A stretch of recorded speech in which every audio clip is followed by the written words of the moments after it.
that that's the only way we learn. When someone learns and becomes better than he was in the beginning of the story. That's how a hero becomes a hero. So how did I learn about this? Well, I learned to be more grateful than upset. Why is this so important? Because gratitude can take you a long way. Every morning write down the 5 to 10 things you are grateful for in your life, and every night write down what you're grateful about, things that happened that day. Wow, something in me clicked and changed the way I looked at things. It's like a circle. Instead of complaining about the things that happened to you and how unlucky you are in life, think about what you can do to change your situation. And if you cannot change it, then learn how to live with it. The same goes for people. Stop trying to change them, but accept their imperfections. I learned that if I wanted to change something about my partner, then I could only change something about my behavior towards that situation or issue. We can't change something, but we can change how to react to do that. Because even when we have a gun pointing our heads, we still have a choice. By the way, anything to avoid change is just an excuse.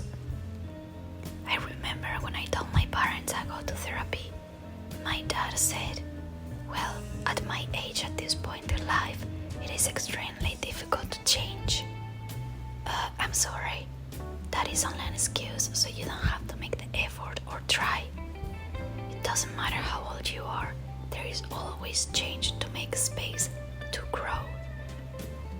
Unfortunately, people can tell other people that they need to go to therapy and change, but no one will start that process themselves unless A, they have a traumatic experience, B, they lose someone, or C, they have a change of heart, a willingness to get humble, a transformed spirit, a shifted mindset, and a long hard look in the mirror.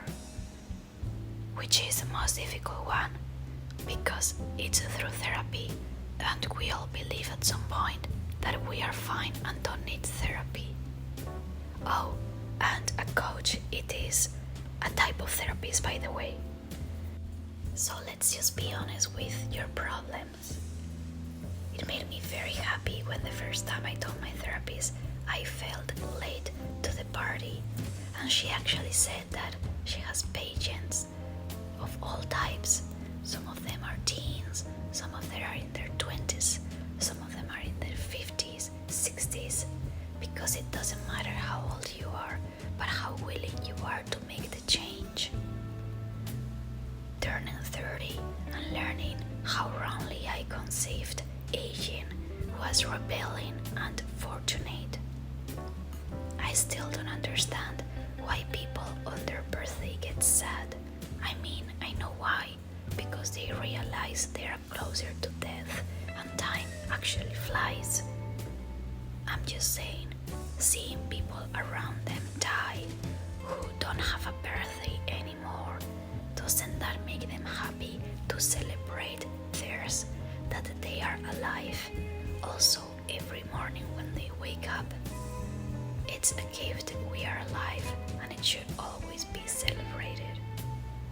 Like Amy Poheler said in her book, yes please, you can either fight all your life against it and spend too much money trying to not look old there, or you can just give up, embrace your new body and your new face. It's all in our heads. She says, fighting aging is like the war on drugs. It is expensive, does more harm than good, and has been proven to never end. Stop whining about getting old. It's such a privilege. We live in a patriarchal society where age is shamed obsessed with youth and the beginnings of things because we are a very juvenile country. She said that, and I 100% agree. You should worry about thinking old, but never about getting old. Like Amy says, getting older also helps you get better at understanding what people mean and how it can be different from what they say. Hopefully, if you're going to therapy and doing your self-improvement work, you use the word boundaries. Therefore, gone are the days, hopefully, when you take everything personally and internalize everyone's behavior. You get better at knowing what you want and need. I remain suspicious of men and women who don't want to work with their peers and people who only date someone younger or lower status than themselves. Like she says, these are the 5 more important things I got from her book. 1. Talk slower and louder. 2. Get to the point, please. 3. Stop complaining, stop complaining, stop complaining. 4. Let's not talk about people dying. And 5, and the most important one, who cares? You know, it's funny because nowadays when I have to make a decision, I don't think anymore about what are they gonna think. In fact, I think about both solutions, answers, or options as like, if I choose this, who cares? And the one that I care the least is the one I go with. Does that make sense? Look, there is always a solution if something bothers you, but stop getting comfortable with the complaints. For example, you can't groan every time your phone goes off. If it bothers you so much, you can put it on silent or turn it off. You can even throw it away through your window. But you cannot complain when people call you to your house line.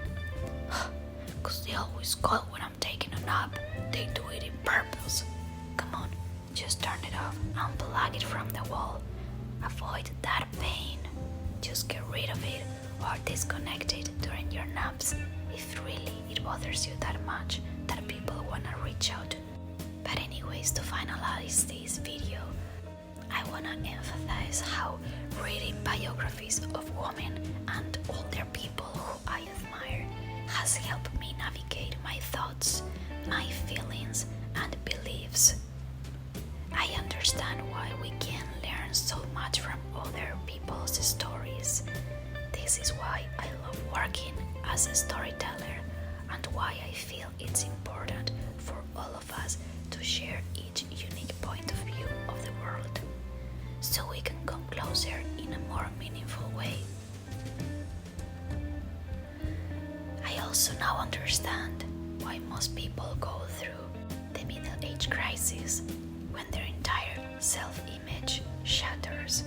The middle-life crisis happens when people go through a depressive period and sudden lifestyle changes as they confront the idea of their own morality. We sometimes forget that middle life can also be a time of growth, stability, and joy. In fact, not everybody goes through the middle-age crisis when they're actually middle-aged. Some people go in their teenage time because something traumatic happened to them. Some of them go in their 20s, 30s, 40s. It's called middle-age crisis, but it can actually happen anytime in life. Particularly nowadays with all the social media, it is actually fucking up with younger generations the way we just didn't experience or experiment before. So I think that my point is try not to look at this middle-age crisis as something negative, but as an opportunity to see what's wrong, what's right in your life, what can be improved, changed, etc. I hope you liked today's video. hope you like every other video and subscribe, but please comment below what your thoughts are on this and if you have any other experience to share.